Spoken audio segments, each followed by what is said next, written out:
നോക്കി എന്തേ ഒരു ഷാറിലത്ത് മാസം അവൻ ഇങ്ങനെ പറഞ്ഞിപ്പോ മെയ് മാസത്തേക്ക് എത്തുന്നു. അപ്പൊ എത്തിച്ചേർത്തേ കാണട്ടെ. എന്റെ മുന്നിലായിട്ട് നിറഞ്ഞ കണ്ണുകളോടുകൂടി സന്തോഷാശ്രുക്കളോടുകൂടി റഹീം ഇതാ നമ്മുടെ ഫ്രെയിമിലേക്ക് കടന്നു വരുന്നു. ഈ തണുത്തു പെയ്യുന്ന മഴയിൽ ഈ മനസ്സിനെ കുളിർപ്പിക്കുന്ന കാഴ്ച പ്രേക്ഷകർക്ക് കാണാം.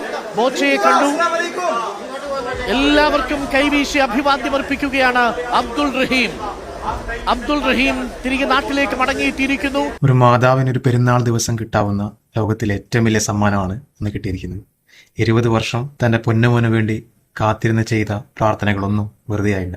ഒരു മാതാവിന്റെ പ്രാർത്ഥന അത്രമാത്രം പ്രധാനമേറിയതാണെന്ന് വീണ്ടും വീണ്ടും നമുക്ക് ഓരോ ആളുകളിലൂടെയും കാണിച്ചു തരികയാണ്. പലപ്പോഴും പ്രാർത്ഥനകൾ പ്രവർത്തിക്കപ്പെടുന്നത് നമ്മൾ പോലും ഉദ്ദേശിക്കാത്ത, നമ്മൾ പോലും ചിന്തിക്കാത്ത ആളുകളിലൂടെയാണ്. ഇവിടെ ആ പ്രാർത്ഥന പ്രവർത്തിച്ചത് ബോച്ച എന്ന മഹാനായ ഒരു മനുഷ്യനിലൂടെയാണ്.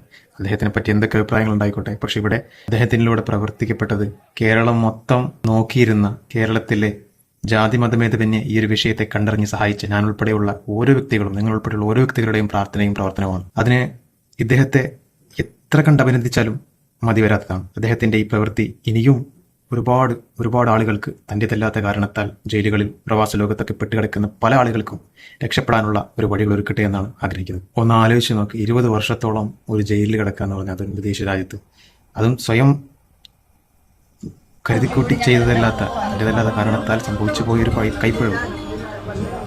എന്തുമാത്രം സാഹചര്യങ്ങളിലൂടെ അദ്ദേഹം കടന്നുപോയിട്ടുണ്ട്. അദ്ദേഹത്തെ കാത്ത് വെന്തുരുകി നിൽക്കുന്നൊരു മാതാവ്. എവിടെയായിരുന്നു അവർക്കുള്ള പ്രതീക്ഷ?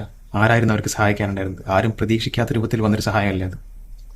ഇങ്ങനെയുള്ള കാര്യങ്ങളിൽ നമ്മളുടെ കേരളം എന്തുമാത്രം യുണൈറ്റഡ് ആയിട്ട് നിന്നിട്ടാണ് ഇതിനെ കൈകാര്യം ചെയ്തതെന്ന് ആലോചിച്ച് നോക്കണം.